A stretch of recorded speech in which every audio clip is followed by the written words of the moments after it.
जरा सोचिए, क्या हो अगर आज का मॉडर्न साइंस उन बातों को अब जाकर साबित कर रहा हो जो हजारों साल पहले बिना किसी लैब या माइक्रोस्कोप के जान ली गई थी। आज के इस विश्लेषण में हम ठीक इसी विषय पर गहराई से बात करने वाले हैं, यानी प्राचीन हिंदू रहस्यवाद और आधुनिक विज्ञान का वो आकर्षक संगम जो किसी को भी हैरान कर सकता है। वैसे तो दुनिया में कई दर्शन हैं, लेकिन आज का हमारा स्रोत जिस विषय पर रोशनी डालता है वो वाकई में कुछ अलग है।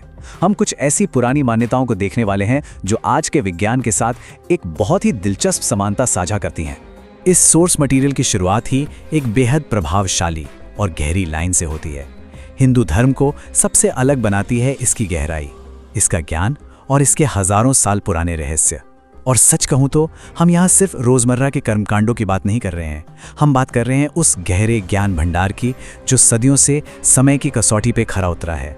ये एक ऐसी व्यवस्था की तरफ इशारा करता है जो हमेशा से सत्य और इस पूरे ब्रह्मांड को समझने की खोज में लगी रही है। तो यहाँ सबसे बड़ा सवाल जो उभर कर आता है वो ये है कि सदियों पहले लिखे गए इन ग्रंथों में कुछ ऐसी घटनाओं का वर्णन आखिर कैसे मिलता है जिन्हें आज का आधुनिक विज्ञान अब जाकर समझना शुरू कर रहा है। मतलब बिना किसी आधुनिक उपकरण या टेक्नोलॉजी के ये सब कैसे मुमकिन हुआ। चलिए इसी रहस्य की कुछ परतें खोलते हैं और पहले अविश्वसनीय समानांतर पर गौर करते हैं। चलिए पहले विषय की तरफ बढ़ते हैं, जो है ब्रह्मांड की ध्वनि। हमारी इस प्राचीन परंपरा में ओम को केवल एक साधारण बोला जाने वाला शब्द नहीं माना गया है। इसे सीधे तौर पर पूरे ब्रह्मांड की आवाज, या यूं कहें तो उस मूल कॉस्मिक वाइब्रेशन का प्रतीक बताया गया है जो उस पूरे अस्तित्व का आधार है। मतलब एक ऐसी ध्वनि जो खुद सृष्टि के होने का एहसास कराती है। और कमाल की बात तो ये है कि आज के आधुनिक वैज्ञानिक शोध भी बिल्कुल वही दावे कर रहे हैं जो प्राचीन ऋषियों ने हजारों साल पहले कह दिए थे।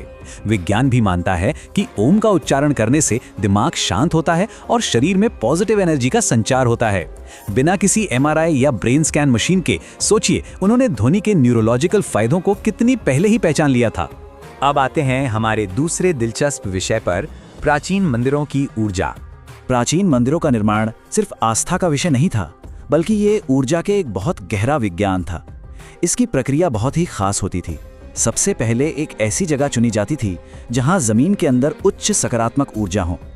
फिर मुख्य मूर्ति के ठीक नीचे तांबे की प्लेटें रखी जाती थीं। तांबा ऊर्जा का एक बहुत बेहतरीन सुचालक है जो धरती की उस पॉजिटिव एनर्जी को खींचकर मंदिर में आने वाले हर व्यक्ति तक पहुंचाता है। ये वास्तव में इंजीनियरिंग का एक ऐसा बेजोड़ नमूना है जिसे शांति और ऊर्जा फैलाने के लिए जानबूझकर डिजाइन किया गया था। अब चलते हैं थोड़ा और आगे हमारे तीसरे विषय पर, महाभारत की वो समानताएं जो आज की तकनीक से मेल खाती हैं। यहाँ एक ऐसा समानांतर है जो वाकई सोचने पर मजबूर कर देता है। महाभारत में जिस ब्रह्मास्त्र का जिक्र है उसका वर्णन पढ़ने पर वो बिल्कुल आज की अत्यधिक उन्नत मिसाइलों या परमाणु हथियारों जैसा लगता है। और फिर संजय का वो मशहूर उदाहरण ले लीजिए जो कुरुक्षेत्र से कोसों दूर बैठे ही धृतराष्ट्र को युद्ध का पूरा सीधा हाल सुनाते हैं, बिना किसी सैटेलाइट या वाईफाई के लाइव टेलीविजन प्रसारण। ये विचार अपने आप में बेहद रहस्यमयी है।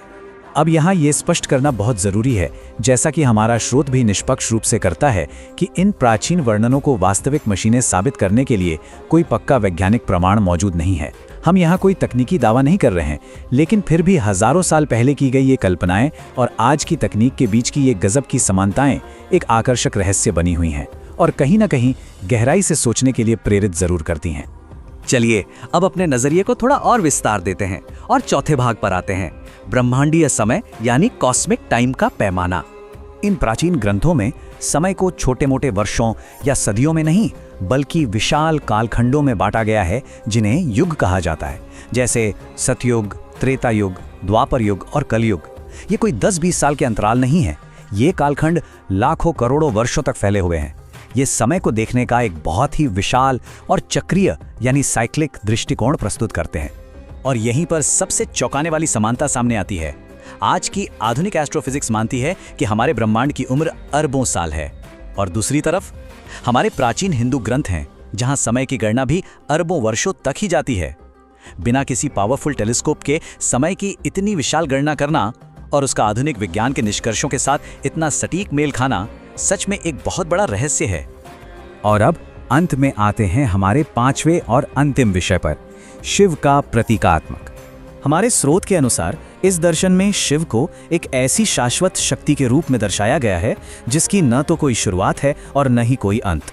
शिवलिंग को सीधे तौर पर ब्रह्मांड की उसी अनंत और असीमित ऊर्जा का प्रतीक माना जाता है, एक ऐसा आकार जो उस शाश्वत प्रकृति को दर्शाता है जिसे कभी मापा नहीं जा सकता। इसी तरह अक्सर शिव की तीसरी आंख को सिर्फ क्रोध या विनाश से जोड़कर देखा जाता है, लेकिन इसकी असल गहराई कुछ और ही है। ये तीसरी आंख वास्तव में गहरे ज्ञान, जागरूकता और चेतना के जागरण का प्रतीक है। ये हमें भौतिक दुनिया की सीमाओं से परे देखने की क्षमता और आंतरिक ज्ञान के बारे में बताती है, न कि सिर्फ विनाश के बारे में। तो इन सभी कड़ियों को जोड़ने पर हमें क्या पता चलता है? यही कि ये जो प्राचीन मान्यता प्रणाली है वो सिर्फ पूजा पाठ तक सीमित नहीं है। ये विज्ञान, आध्यात्मिकता, योग, ध्यान और प्रकृति के संतुलन का एक अविश्वसनीय रूप से जटिल और गहरा जाल है। ये एक ऐसा समग्र दर्शन है जिसे पूरी तरह समझने में शायद एक पूरा जीवन भी कम पड़ जाए। आज की इस स्रोत पर आधारित चर्चा के बाद एक सवाल तो जरूर मन में उठता है, इन सभी प्राचीन रहस्यों में से सबसे अधिक हैरान करने वाला पहलू कौन सा है? ध्वनि के कंपन से लेकर मंदिरों की ऊर्जा, महाभारत की तकनीक या फिर समय के अरबों वर्षों की गणना। आज का ये विश्लेषण तो यहीं समाप्त होता है, लेकिन ज्ञान और विज्ञान की इन प्राचीन गूंजों का रहस्य निश्चित रूप से आगे और जानने की और सवाल पूछने की जिज्ञासा जगा जाता है।